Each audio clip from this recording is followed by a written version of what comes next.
Okay. My name is Behn. I'm Eh-cho Dene and Dunne-Za, and I acknowledge my presence in Treaty 6 territory.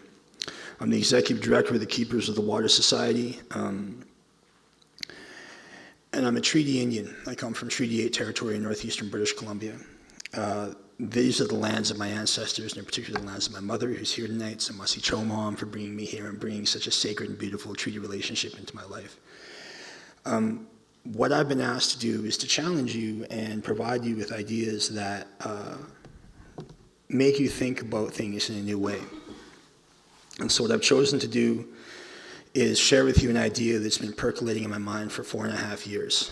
When I went to Aotearoa, when I was finishing my law degree, right after that, the Whanganui River was granted legal personhood. And many people in my world sought to bring that model, that idea, that ethic to Canada and bring legal personhood as an approach to engaging water challenges. But one of the problems that I experienced was the ability of challenging that idea and making it fit within the Dene worldview, within the Dunne-Za worldview, within the worldview of my people. And the other great challenge is this. This is essentially the map of humans' impact on the natural world in the last couple hundred years. I titled this talk, All My Relations, Indigenous Law and Water in the Anthropocene. The Anthropocene, I'll just read the definition, defines Earth's most recent geologic time period as being human-influenced or anthropogenic, based on overwhelming global evidence of atmospheric, geologic, hydrologic, biospheric, and other Earth system processes. They're now altered by humans. So we could look, for example, to mean surface temperature, fertilizer consumption, water use, paper production, terrestrial biosphere degradation. By any meaningful mechanism, the fact is that our species has changed the planet, and not for the better. And that's the context within which I'll share this idea, focusing upon these issues in particular. I come from a very, very beautiful and productive part of the world. I come from northeastern British Columbia. This is a picture taken last year of the Peace River. And some of you who work on water issues, or those of you who follow politics, or the lawyers in the room, you're probably aware of what's going on with the Peace River, because this is a before and after photo taken this summer of the construction project, the Site C Dam. And I don't offer this to vilify anybody. I don't put forward these pictures to shame individuals or even suggest that our collective endeavor to harness the power of water is a bad thing. Rather, I offer this to suggest that when we think about the Anthropocene and we think about how we relate to water, we have to account for that which we've done and that which we do. There are other things happening. I believe we live in a time now where people are deciding and choosing, in particular my generation, the generation beneath me, and in particular those from the Indigenous community who are willing to stand up and put their ethics and their bodies on the line. This picture was taken 2 weeks ago at Standing Rock.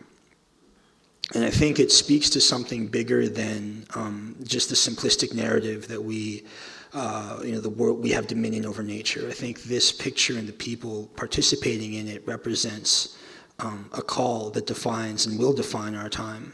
My suspicion is, and part of sort of the introduction to my idea, is that at the intersection of our energy infrastructure, in particular pipelines, and the intersection of indigenous language systems and worldviews, and at the intersection between privilege and poverty, we're going to find a new definitional terrain for the conflicts of the 21st century. And you see that here. You see that at Site C. You see that at Muskrat Falls. You see that globally. And I think that that creates something very challenging for us, because we engage a world that doesn't really function by the systems of laws that we define. This is a moose track I took a picture of a couple of years ago while I was hunting. And I want you to understand that there are people like myself who function by very different systems of laws. While I was a lawyer, I'm no longer. I've quit the Law Society of British Columbia. I've chosen not to participate in that colonial legal construct any longer. I carry with me on my body forever the laws that I think define my relationship to the natural world. Every time I kill a moose, I put a cut into my arm so that that moose and all of nature is reminded that I share in the pain of that sacrifice, and I offer a small token of blood in recognition of the blood that was shared by that animal to give me and my family and my people life and sustenance. Because these animals, these other beings, these non-anthropocentric entities, they function not only as the source of life, but the mechanism by which we understand our life. They are not only the agar upon which our society grows, they are the very method by which our laws are transferred. There is no moose teaching without moose. There is no caribou teaching without caribou. And that's a kind of treaty. This is a treaty medallion from Treaty 8, held in the National Archives. And I think that that kind of treaty, that kind of ethos that is embedded in body, that is embedded, and this is not just about you looking at my asymmetric nostrils. This is about recognizing that in this world and in this time, standing before you is a human being who will forever be reminded that I must speak for water. I always will. That's why, well, I reclaim my jawline. I was born with a major birth defect, and I reclaimed my jawline with tattoo recently, and at the center of it I put this tattoo to remind myself that it is necessary to speak for water at all times. Unfortunately, I did this tattoo right before Standing Rock, so when the water is life hashtag hit, I felt like such a jackass, like, such is life. You can't anticipate everything. So I'll share with you the idea.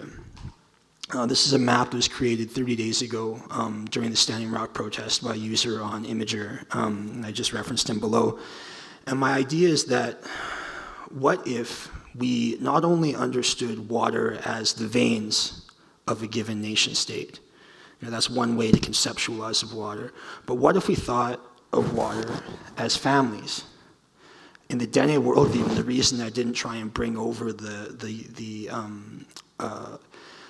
New Zealand Aotearoa model of legal personhood for water is because it doesn't actually match Dene law. Our law is kinship-based. This is a very small section of my father's side of the family, to give you a sense of how big our families are. But this is the basis of our system. This is the basis of our relationships. And so what if you imagined that this was not just the veins by which a country and a people and all living things are sustained, but also a map of different families? And what if these big rivers were seen as the fathers who carry children? What if the smaller streams and tributaries were seen as children? And what if they were given child protection care and child protection law? What if we saw the big lakes as grandmothers? What if this family unit, this is my family when I got called to the bar, what if this family unit was here? And what if, this is my grandfather and my grandmother, Chief George Behn, Mary Behn, what if they were my grandfather? What if my grandfather was like a glacier who holds wisdom for thousands and thousands of years? If you do a core sediment or ice core on a glacier, it'll tell you about the climate in the past. Is it not interesting that a glacier can hold knowledge, but you have to work for it, much like my grandfather? And isn't it interesting, you know, that my grandfather gives me wisdom? This is me about to get called to the bar, and he was helping me tie up my moccasins. He was helping me walk into the law. And my suggestion to you is that what if the respect we accord our elders, what if the legal systems and constructs we give to those in our society who we deem having a lot of knowledge and power, what if they were transferred over to these discrete water bodies? What if, for example, a grandmother helped, this is my grandma, Catherine Doki, helping me learn how to tan moose hide last year. What if the knowledge that she has was likened to the knowledge held in large lakes, because you can do sediment cores on lakes to also tell you about the history of that region? What if the elder care laws that we use to protect the vulnerable in our society were transferred to these vulnerable spaces that we know we're losing at an unprecedented rate, much like our elders? What if we transposed these structures and constructs to create something that was meaningful, and that we could use the very architecture, the legal ecosystem we already inhabit to improve and expand upon protections. And the reason I offer this to you is something kind of terrifying. We live in the Anthropocene. These are the last 3 large contiguous ancient forests on the planet, and I've just overlain, because this is where I work, in shale gas deposits. These are 3 of the great lungs of the planet. There used to be a 4th here that's largely gone, and this one's under attack. Which one of these 3 large forests has a robust legal system? Which one of these 3 large great lungs of the planet have a mechanism to protect them as we add billions of people? Where is it that we as a species and as societies will decide to engage in a fundamental and profound way? And my suggestion to you is that this problem is not insurmountable. This is one of the last great lungs of the planet, literally. And what are we going to do about it? So I'm going to end with a quote, because I think that my idea of transposing family law and family relationships onto our relationship with water is a more sophisticated mechanism to give legal personhood to this subtle thing that truly sustains all life. I end with this. James Joyce said, "Forged in the smithy of my soul, the uncreated conscience of my race."